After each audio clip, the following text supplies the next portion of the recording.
Matthew.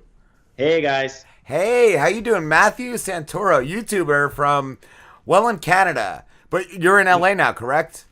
I am. Are we live on your show? Yes, we are. We are. Oh, we are. Okay, I'm ready to go. Let's do this thing. Awesome, awesome. Thank you. And I really appreciate you coming on. You are as big as it gets on YouTube. 6 million viewers, subscribers. How did you get to be that much of a success?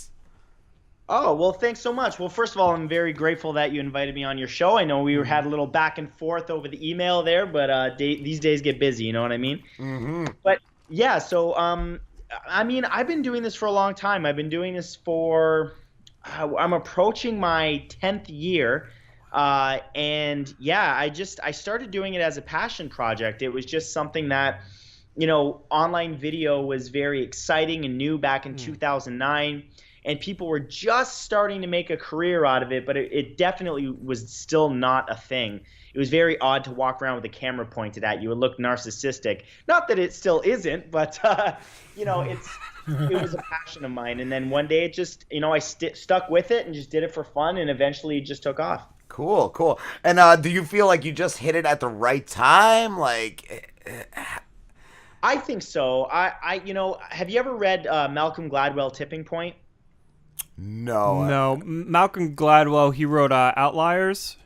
That's right, yeah. Okay. So Outliers, Tipping Point, David and Goliath, all great books. But Tipping Point is a fascinating book because that's essentially what happened with me. And I see that happening more and more after I read that book, which is it's essentially a theory that says that if you stick with something over time, eventually there will be one moment that will be essentially the tipping point. And it's kind of like when it rains, it pours. It'll all just happen at once. And that's essentially what happened with me. Nothing happened. And after Yes. 4 years, it all just kind of happened all at once. Because I was going to say, just mentioning us, we've been around for about 4 years on YouTube. And yeah, we're still struggling to get to like the 1,000 subscriber point. We have other things, where we get more views and listens on, but it's like, I don't know. YouTube just seems to be the slowest build or the slowest grind of all the things we do. Yeah, and that makes sense. And the funny thing is, back in 2010 when I started making videos, I was convinced that it was way too late. That was back in Wow. 2010. Wow. And I was like, there's so many people on here now. It's next to impossible. And, now there's hundreds of hours being uploaded every minute to YouTube. So the game has definitely changed. But that being said, that should never discourage anybody, including you guys, because at the end of the day, the market speaks. If the market likes what you're doing, you will take off, and it's just a matter of time before it happens. Cool. What about my kids always express the want to have a YouTube video or a YouTube channel for like video games, and I'm always like, I don't know. I've dealt with a couple, not a couple, but a little bit of trolls on there, and I kind of don't want them exposed to that. Like, do you have any advice for that?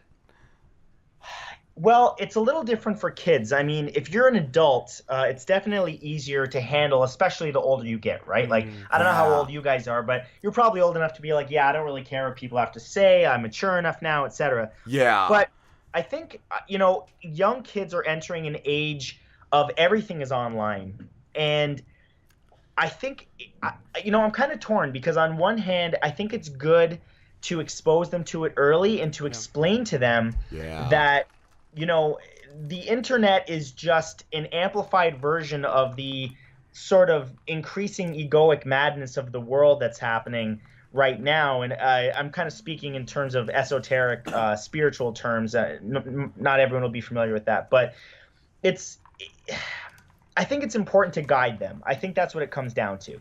Give them the opportunity to express themselves as early as possible. And when comments come in that say you're an ugly poop head, just say, look, approach that with compassion. Don't get upset. If somebody's leaving you an angry comment like that, that means that something probably bad is happening in their life. Or like, caught their attention, yes. Nobody happy ever craps on someone else. Happy people support other happy people and want to lift up people that are sad. But people that are angry, oftentimes they just need an outlet, and that's what the internet is for those people. So realize that it's not a reflection of you, but it's a reflection of that person. Yeah. I love No, that. that's right. And it never is a reflection of you. And, the way I live my life is I approach both praise and criticism the exact same way. If someone loves me, I appreciate it, but I never let it inflate my ego or inflate my sense of self-worth. On the other hand, if someone attacks me and says, "Oh, your videos suck," or "I hate your bald face," it's which has definitely happened before. I've been called a toothy knob even, which is the most funny comment I've ever gotten. I think he was from the UK, he must have been. But, I don't let that get me down either, because at the end of the day, these are all just perceptions.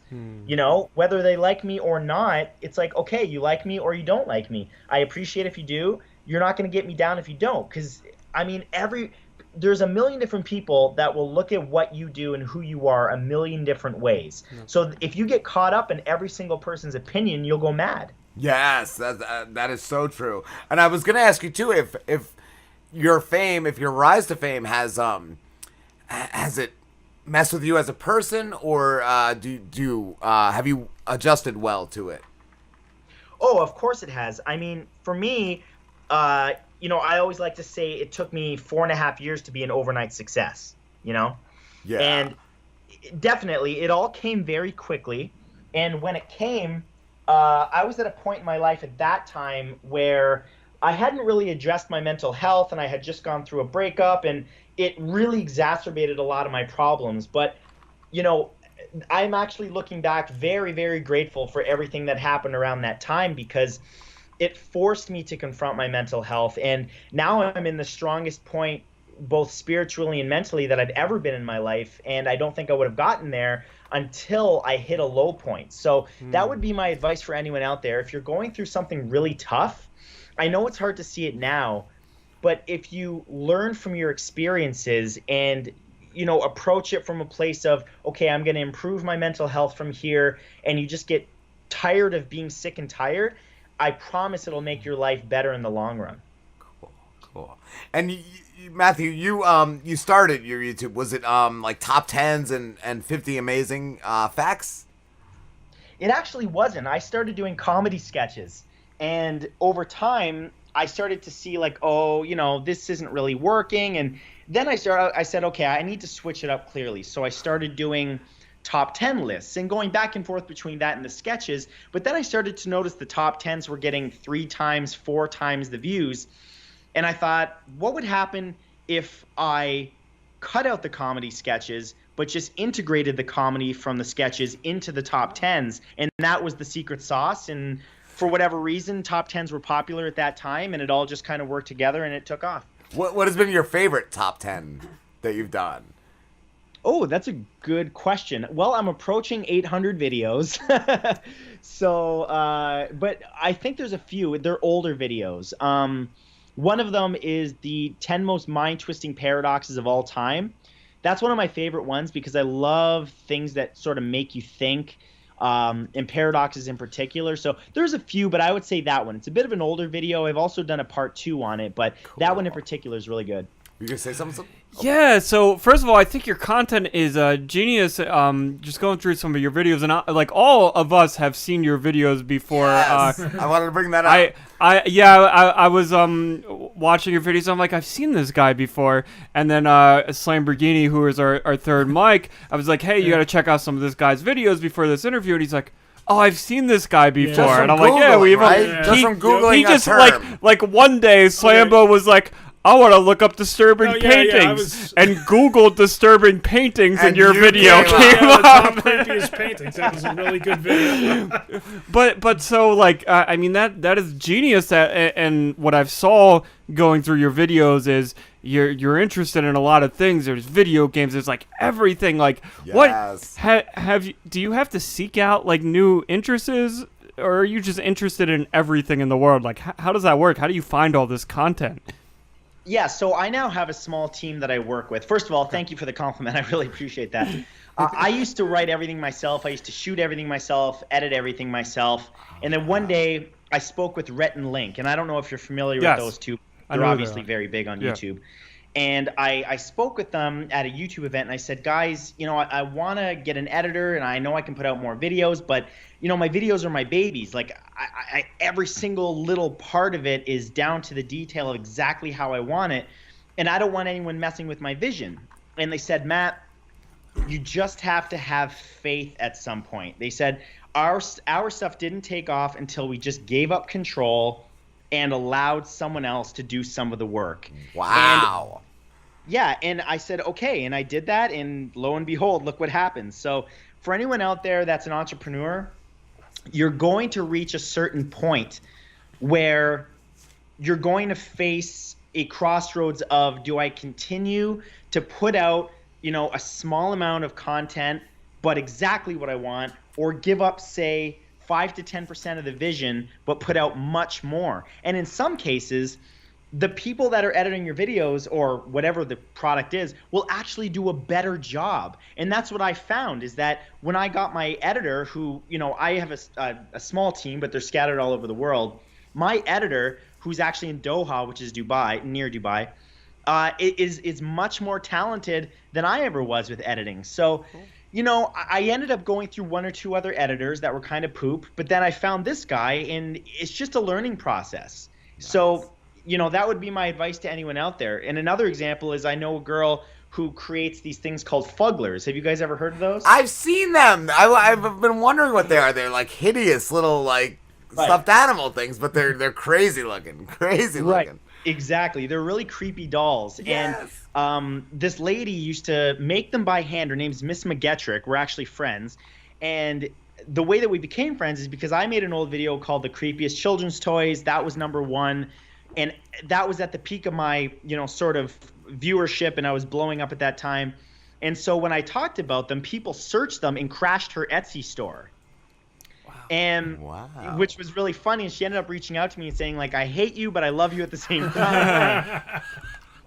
But the reason I bring her up is because she was making these dolls by hand, and they were $80 to $100. And now you see them everywhere. Even you guys have seen them. In retail stores. Yes. Yeah, exactly. But she used to make these by hand, guys. And what's interesting is she must have contracted this out or sold the idea to a company, and now they mass produce them, and you can buy them for like $20. Yes. And the quality's probably higher. They look great. They do. Yeah, and that's the point I'm trying to make is, I'm sure she struggled with that. Like, geez, this passion project is now a real opportunity to be a business, but do I want to give that up? And that would be what I'd have to say about it is you just have to have faith. And, Steve Jobs didn't hand make every iPhone, right? Exactly. Kind of like.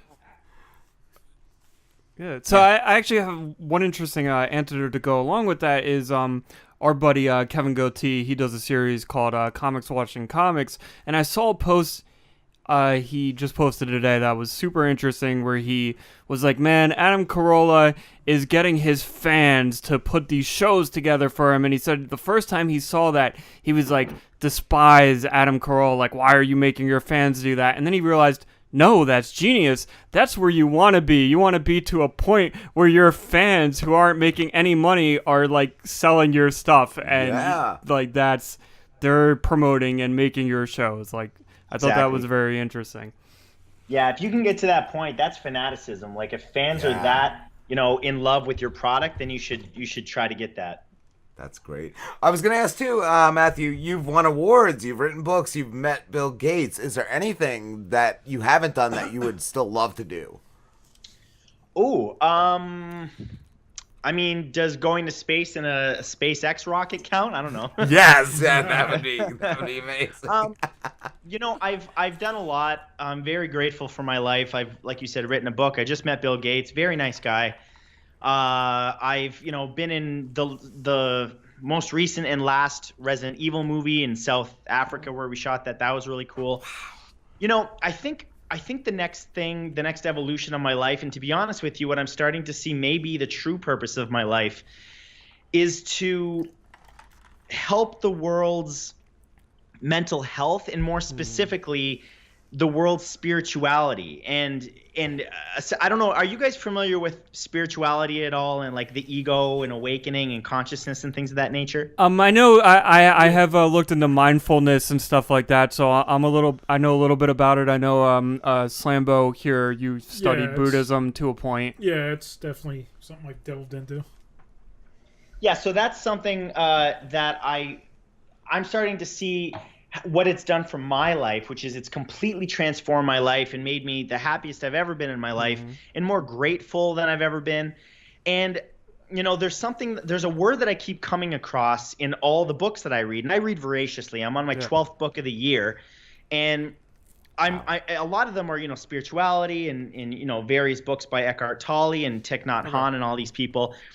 And there's a word in Buddhism called the Bodhisattva or Bodhisattva. And essentially that's a person that hasn't reached enlightenment, but uses what they know to help others try to reach enlightenment.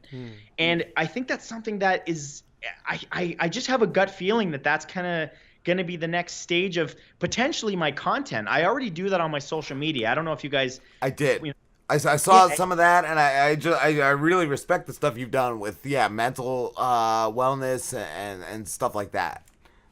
Yeah, thank you. And I think that, you know, I haven't taken that to my YouTube channel yet, but I was thinking, man, that would be something else. Even if I just started small, like every Sunday or something, you know, like on my social media, I do this thing called Satori Sundays, and the word Satori means sudden enlightenment or a moment of enlightenment. And I thought, you know, I'm so blessed with my life. I have so much to be grateful for. How can I give back? So, you know, once in a while, I'll say it's Satori Sunday. What can I do for you?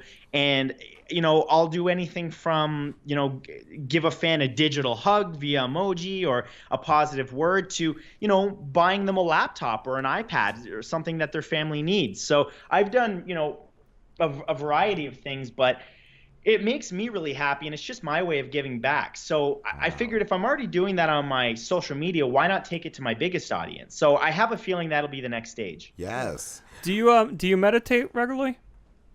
Oh my goodness, yeah. So the other day I hit my 400th meditation session. Wow, that is amazing, dude. Congrats. Thanks. That is awesome. Yeah, I hit it. You know, I don't know what I'm at now, 400 something, but.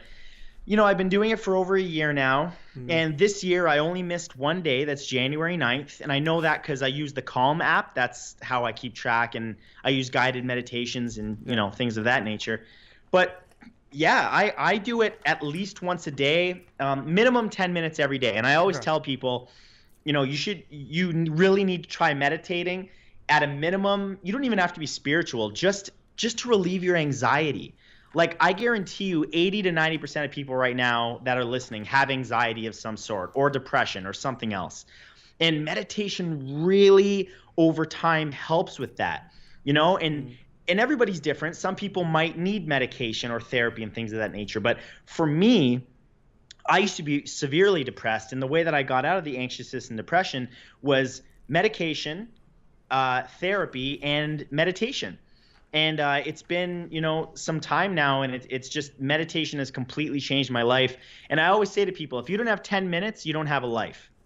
Like, really, if you can't dedicate 10 minutes for your mental health, you really need to reevaluate your life. So here's my struggle, and I'm curious to what your advice to me would be is, so I've been trying to practice meditation, I say trying, for the past like 2 or 3 years, and the longest I've ever gone, and it might just be that I always try to, like, I'm gonna do an hour a day, and I think the longest I've ever went is like a month where I've hit an hour a day without missing, and then I just completely fall off, and then it's really hard to get myself back to do it. And anytime I decide, like, okay, I'm gonna do this, I'll do like one day and then fall off. So let me guess, you weren't able to shut the thoughts off and you got frustrated and gave up. So, strangely enough, I could shut the thoughts off the first couple of days.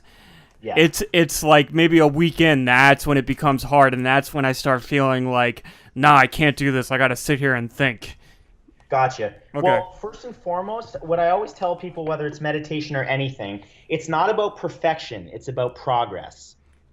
So that would be the first thing. I think people get frustrated when they don't hit it perfectly every single time or right away. It's gonna take time. Your brain is just like any other part of your body. When you go to the gym, if you go to the gym for a month, you're not going to be a bodybuilder in a month. It's going to take you a year or two. So I recommend people start treating their brain like they would any other part of their body, including if you have depression. If you broke your arm, you'd put a cast on it, right? So your brain is exactly the same thing. If something's wrong with your brain, do something about it. Don't be ashamed. Just fix it. It's like your arm. It's like your leg. It's like anything else. So that would be the first thing. The second thing is when it comes to thoughts and meditation, the number one thing that I hear everybody tell me when they start meditating is I gave up because I got frustrated because I can't shut the thoughts off. And what I tell people is meditation is not about shutting the thoughts off. The only people that shut the thoughts off are like Zen masters that go into the mountains and give up all the material possessions and sit there and meditate for 10 hours a day for 30 years. We live in the real world. We're not going to do that, right? Maybe some people will, but the majority won't, especially those that have families and things of that nature. What it's about is simply observing the thoughts. It's not about shutting the thoughts off. It's about learning that you are the infinite consciousness behind the thoughts. And once you start observing the thoughts, then you start to disidentify with the ego and those thoughts, and you start to be able to observe them. And once you observe them, you start to realize, oh, I'm not this anxiousness. I'm not the constant negative thoughts that say it's going to be the end of the world and constant worst case scenarios. And then with that, you start to create a little space between you and the ego. And that space is what peace is. Okay. Wow. That was heavy, right? That was heavy, yes. Absolutely. Certainly was. Wow, Matthew. Matthew, we have to wrap this up, dude, but it's been amazing talking to you. And I'd love to do it again sometime if we could. Oh, absolutely. Hit me up anytime. Again, thank you for your patience. I'm very, very grateful that you guys gave me this opportunity. And yeah, let me know anytime you guys want. It's been fun talking to you. I feel the same way. Where can everybody find you? At Matthew Santoro on all platforms. But if anyone wants to learn about cool facts and a little bit of comedy, thrown in there, I'd be super grateful if people just checked out my YouTube channel. It's just youtube.com/Matthew Santoro. Thank you, Matthew. Cool. Thanks a lot, guys. Have a good one. Have a good one, bro. You too. Bye, guys. Bye, Matthew.